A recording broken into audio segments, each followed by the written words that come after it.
Analyse करेंगे Swaraj engines company के बारे में। स्वराज इंजन्स स्टैब्लिश हुई थी 1989 में और ये मैन्युफैक्चर करती है डीजल इंजन्स ट्रैक्टर के लिए, जो कि जिनका रेंज रहता है 22 HP से लेके 65 HP के ऊपर। और ये हाईटेक इंजीनियरिंग कंपोनेंट्स भी बनाती है जो कि इंजन्स में यूज़ होता है, जो कि बहुत यूज़फुल रहता है और कंपनी इससे भी रेवेन्यू कमाती है। और भी जान लेते हैं कंपनी के बारे में।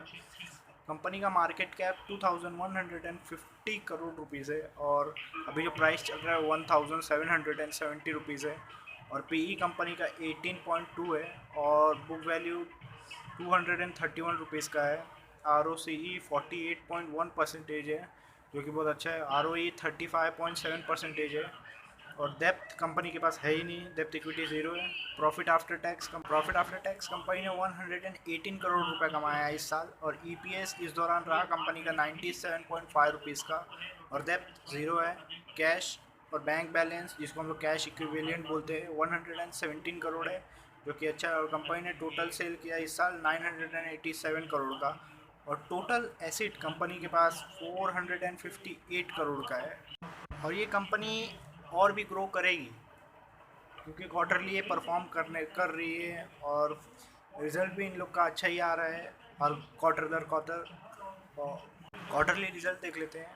ये 2020 और 21 का क्वार्टरली रिजल्ट है। पहले क्वार्टर में कंपनी ने सेल किया 117 करोड़ का और प्रॉफिट बिफोर टैक्स रहा 11 करोड़ का और प्रॉफिट आफ्टर टैक्स 8 करोड़ का रहा। EPS इस दौरान रहा 6.46 रुपीज़ का। और क्वार्टर 2 में कंपनी ने सेल किया 292 करोड़ का और प्रॉफिट बिफोर टैक्स रहा 36 करोड़ का और प्रॉफिट आफ्टर टैक्स रहा 20 करोड़ का। और EPS रहा इस दौरान 22.35 रुपीज़ का। और क्वार्टर 3 में कंपनी ने सेल किया 272 करोड़ का। प्रॉफिट बिफोर टैक्स रहा इस दौरान 34 करोड़ का और प्रॉफिट आफ्टर टैक्स रहा 25 करोड़ का। और EPS रहा इस दौरान कंपनी का 20.62 रुपीज़ का। क्वार्टर 4 में कंपनी ने सेल किया 305 करोड़ का और प्रॉफिट बिफोर टैक्स रहा है 44 करोड़ का और प्रॉफिट आफ्टर टैक्स रहा कंपनी का 33 करोड़ का। और EPS इस दौरान रहा 36.82 रुपीज़ का। अब देख सकते हो क्वार्टर दर क्वार्टर कंपनी का सेल्स बढ़ते जा रहा है। आगे चलते हैं, प्रॉफिट एंड लॉस स्टेटमेंट देख लेते हैं कंपनी का। 2018 में कंपनी ने सेल किया था 771 करोड़ का और प्रॉफिट बिफोर टैक्स रहा 123 करोड़ का और प्रॉफिट आफ्टर टैक्स रहा 80 करोड़ का। और EPS रहा इस दौरान कंपनी का 66.05 रुपीज़ का। 2019 में कंपनी ने सेल किया 872 करोड़ का और प्रॉफिट बिफोर टैक्स रहा 127 करोड़ का और प्रॉफिट आफ्टर टैक्स रहा 82 करोड़ का। और EPS इस दौरान रहा 67.95 रुपीज़ का। और 2020 में कंपनी ने सेल किया 773 करोड़ का, जिसमें प्रॉफिट बिफोर टैक्स रहा 93 करोड़ का, प्रॉफिट आफ्टर टैक्स 71 करोड़ का था। और EPS रहा 58.55 रुपीज़ का। और 2021 में कंपनी ने सेल किया 987 करोड़ का और प्रॉफिट बिफोर टैक्स रहा 124 करोड़ और प्रॉफिट आफ्टर टैक्स रहा 93 करोड़। और EPS रहा इस दौरान 76.24 रुपीज़ का। आप अगर कंपेयर करोगे पिछले साल 2020 से और इस टाइम 2021 में, तो सेल्स बढ़ा है, प्रॉफिट बढ़ा है, प्रॉफिट आफ्टर टैक्स भी बढ़ गया है, EPS भी बढ़ गया है।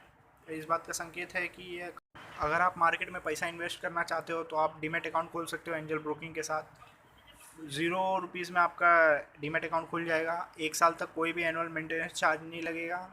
और आप मैं लिंक डिस्क्रिप्शन में दे रहा हूँ, अगर आप उधर से डाउनलोड करोगे और मेरा रेफरल कोड एंटर करोगे तो आपको 2000 रुपीज़ का स्क्रैच कार्ड मिलेगा, जो भी फंड मिलेगा वो आपके ऐड फंड में ऐड हो जाएगा। प्रॉस देख लेते हैं कंपनी का। कंपनी डेब्ट फ्री है ऑलमोस्ट। कंपनी से एक्सपेक्टेशन है कि अच्छा क्वार्टर देगी। कंपनी ने पिछले 3 साल में ROE मेंटेन करके रखा है एवरेज 33.55% का। और कंपनी ने डिविडेंड पे आउट बहुत अच्छा मेंटेन करके रखा है, 77.47% का डिविडेंड पे आउट मेंटेन करके रखा है, जो कि बहुत अच्छी बात है। रेशियोज़ देख लेते हैं कंपनी के कुछ। कंपाउंडेड सेल्स ग्रोथ रेशियो देख लेते हैं। पिछले 10 साल में कंपनी ने 11% के हिसाब से सेल्स किया है, पिछले 5 साल में 13% के हिसाब से, और पिछले 3 साल में 9% के हिसाब से, और पिछले साल 73% के हिसाब से। और प्रॉफिट में ग्रोथ देखते कितना है, पिछले 10 साल में 8% के स्पीड से, और 5 साल में 12% के स्पीड से, और पिछले 3 साल में 6% के स्पीड से। और पिछले ही साल 91% का ग्रोथ आया प्रॉफिट में, जो कि बहुत अच्छी बात है।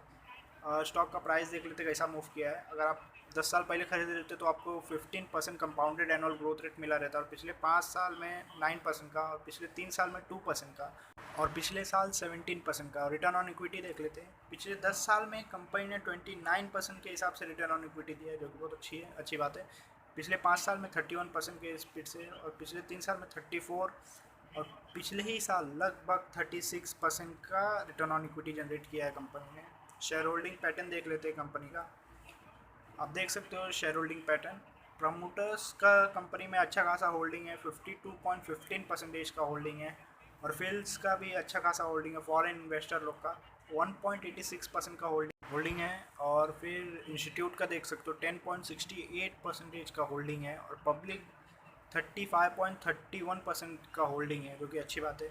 अगर आपको एनालिसिस अच्छा लगा तो प्लीज़ लाइक करें, शेयर करें, कमेंट करें और सब्सक्राइब ज़रूर करना।